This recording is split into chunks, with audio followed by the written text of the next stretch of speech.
Dear friends, పాత్రికేయ మిత్రులందరికీ స్వాగతం. ఇవాళ ఈ ప్రెస్ మీట్ యొక్క ముఖ్యోద్దేశం ఒక మహత్తరమైన కళాఖండం మాయా బజార్, ఒక చరిత్ర సృష్టించిన సినిమాది. ఇవాళ కాదు, ఆ రోజుల్లోనే అనేక విదేశాల్లో అనేక ఫెస్టివల్స్లో, తాస్కెట్ ఫెస్టివల్ అలా అనేక ఫిల్మ్ ఫెస్టివల్స్లో విదేశాలలో ప్రదర్శించబడి బహుమతులు పొందిన చిత్రం. పాన్ ఇండియా అని వాళ్ళ చూస్తున్నాం మనం. మన తెలుగు సినిమా అనేది ఏనాడో అక్కడ మొదలైంది. సో అంత ఘనమైన చరిత్ర సృష్టించిన సినిమా అది. నాటికి నీటికి 58లో రిలీజ్ అయితే ఇప్పటిదాకా సజీవంగా ఉన్న, మళ్ళీ మళ్ళీ చూడాలనిపించే పాత్ర. ఇప్పటికీ ఒక పాఠ్యాంశం లాగా, సినిమా ఫీల్డ్కి ఒక పాఠ్యాంశం లాగా ఉన్న సినిమా. ఆ సినిమా రేపు రిలీజ్ అవబోతుంది. ఏ రోజు? ఆ రోజు ఎలాంటి రోజు అంటే, తెలుగు వాణ్ణిరా అనే వెలుగు వాణ్ణిరా, ఉప్పులాగా చండ్ర నిప్పులాగా రగులు వాణ్ణిరా, సముద్రంలో విసిరేసిన ఒక సముద్రాన్ని సృష్టించగలిగిన తెలుగు వాణ్ణిరా అని ఘంటాపదంగా నొక్కి ఒక్కాణించి పాడే ఆత్మ యొక్క జన్మదినం, తెలుగు ఆత్మ. ఆ తెలుగు ఆత్మ ఎవరంటే ఎన్టీ రామారావు. ఆయన యొక్క జన్మదినం. తెలుగు తీపి, తెలుగు మాట, తెలుగు బొట్టు తీపి, తెలుగు కట్టు తీపి, తెలుగు కట్టుబాటు తీపి, తెలుగు చెరకట్టు తీపి, తెలుగు పంచకట్టు తీపి, తెలుగు పలుకు తీపి, తెలుగు పిలుపు తీపి అని తెలుగుని ఆ ఉన్నత స్థానంలో నిలబెట్టిన ఆ మహనీయుని తెలుగు ఆత్మ జన్మదినం మే 28. ఆ రోజు ఈ మహాకళాఖండాన్ని మళ్ళీ ప్రజల ముందు తీసుకెళ్ళాలి.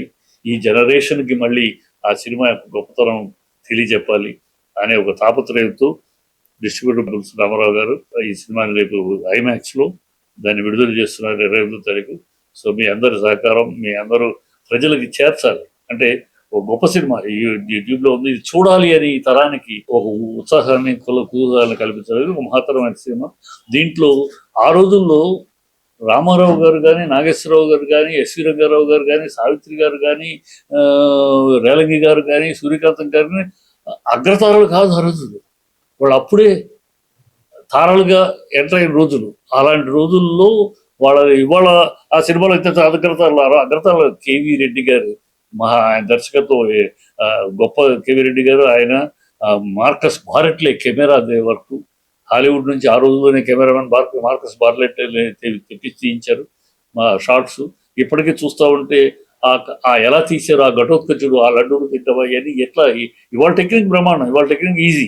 కానీ ఆ రోజుల్లో ఏమి టెక్నిక్ లేని రోజుల్లో మార్కస్ బార్లెట్ లాంటి కెమెరామెన్ హాలీవుడ్ పిలిపించి అంత గొప్పగా తీశారు ఆ రోజుల్లో. అది ప్రజలకు తెలియాలి.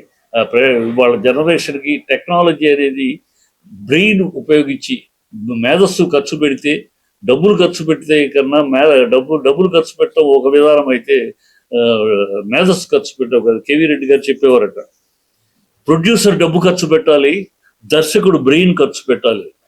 అట్లా ప్రొడ్యూసర్ డబ్బు ఖర్చు పెట్టి దర్శకుడు బ్రెయిన్ ఖర్చు పెడితే వచ్చిన చిత్రరాజ్యం అది మాయాబజార్.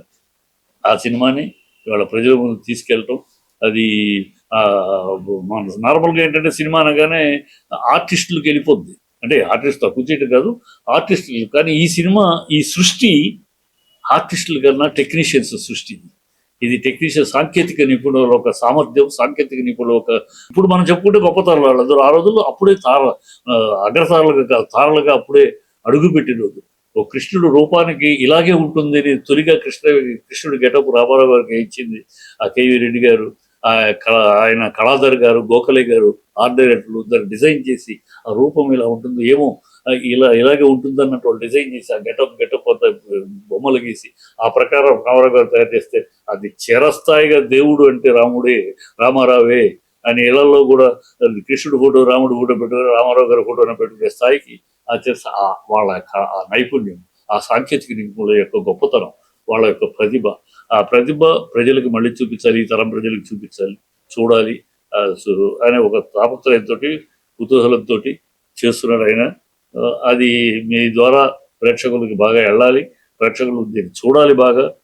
చూసి మన తెలుగు జాతి యొక్క ఔన్నత్యం ఏంటి, తెలుగు సినిమా ప్రతిభ ఎక్కడ మొదలైంది, ఎప్పుడు మొదలైంది, మన తెలుగు సాంకేతిక నిపుణుల గొప్పతనం, ఔన్నత్యం ఎంతటిది, మేధాశక్తి ఎంతటిది, మేధస్సును మదించి తీసిన ఇలాంటి సినిమాలు వీరాభిమన్యం ఇదవచ్చు, వీరాభిమన్యం, ఇంకా అనేక సినిమాలు ఉన్నాయి. ఇలా ఆ రోజుల్లో వాళ్ళ మేధస్సును ఖర్చు పెట్టి గొప్ప గొప్ప సినిమాలు తీశారు. ఆ గొప్ప సినిమాలు ఈ జనరేషన్ చూడాలి, చూసి అవగాహన చేసుకోవాలి. ఒక పురాణాన్ని సోషలైజ్ చేస్తూ దాన్ని ఒక చక్కటి ఎంటర్టైన్మెంట్గా తీసుకెళ్తూ ఎలా మలిచారు. వాళ్ళ కథకుడు కానీ దాంట్లో సినిమా కథకుడు అవ్వచ్చు, కెమెరామెన్ అవ్వచ్చు, ఎడిటర్ అవ్వచ్చు, కళాదర్శకులు అవ్వచ్చు, సంగీత దర్శకులు అవ్వచ్చు, రైటర్ పింగళి గారు అవ్వచ్చు. ప్రతి పదము ఇప్పటికీ గుర్తుండేటట్టు రాసిన ఆయన. సో ఒక కాంబినేషన్ ఆఫ్ వర్సటైల్ టెక్నీషియన్స్, ఆ కాంబినేషన్ ఆఫ్ గ్రేట్ టెక్నీషియన్స్ మన ఇండస్ట్రీ, తెలుగు ఇండస్ట్రీకి ఆ ఘనత ప్రజలకు తెలియాలి, చూపించాలి. వాళ్ళు ఒకసారి మళ్ళీ మననం చేసుకుని ఆహా ఇంత గొప్పవాళ్ళు పునాదులు వేసిన పరిశ్రమ, సినిమా పరిశ్రమ ఇది, ఇంతటి మహానుభావులు పునాదులు ఇస్తే ఆ రహదారిపై నడుస్తుంది ఇండస్ట్రీ, మనం చూస్తున్నాం అని తెలుసుకోవాలనే ఆ పరమ రహస్యం, పరమ సత్యం ప్రజలు తెలుసుకోవాలనే ఒక తాపత్రయం